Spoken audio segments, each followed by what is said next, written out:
target. That's what happened here. Some of the projectiles will sneak through. Which brings us to reason number 2, the type of projectiles. In April, Iran fired mostly rockets and drones. These are not rapid flyers.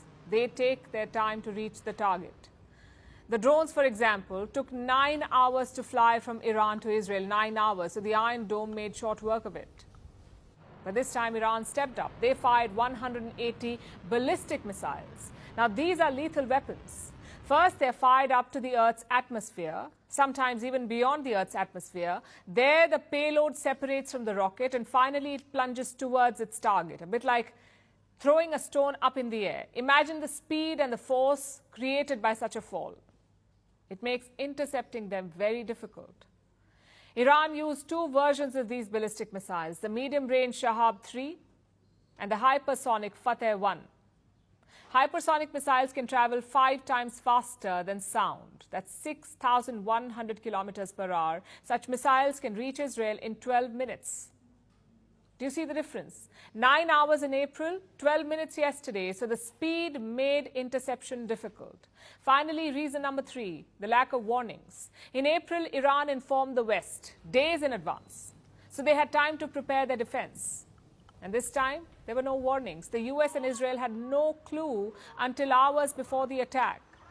So Iran had the element of surprise, which is why they had more success than the last time.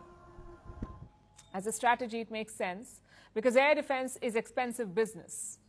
One Arrow missile that Israel uses, one Arrow missile costs $3.5 million.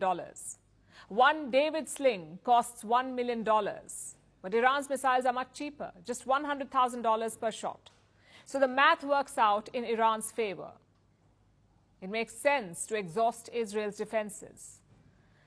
But also remember, Israel has American financial support. Washington will help them restock. Nonetheless, yesterday's attack made a couple of things quite clear. One, Israel's defenses are not impenetrable. With the right weapons and tactics, you can hit them. And secondly, Iran has learned from its last attack, hence the decision to ditch the slow drones and use ballistic missiles. And they have more in stock. Iran is said to have 3,000 ballistic missiles. Only a fraction was unleashed on Israel yesterday. In many conflicts, it may be enough to establish deterrence, but here it may trigger more attacks.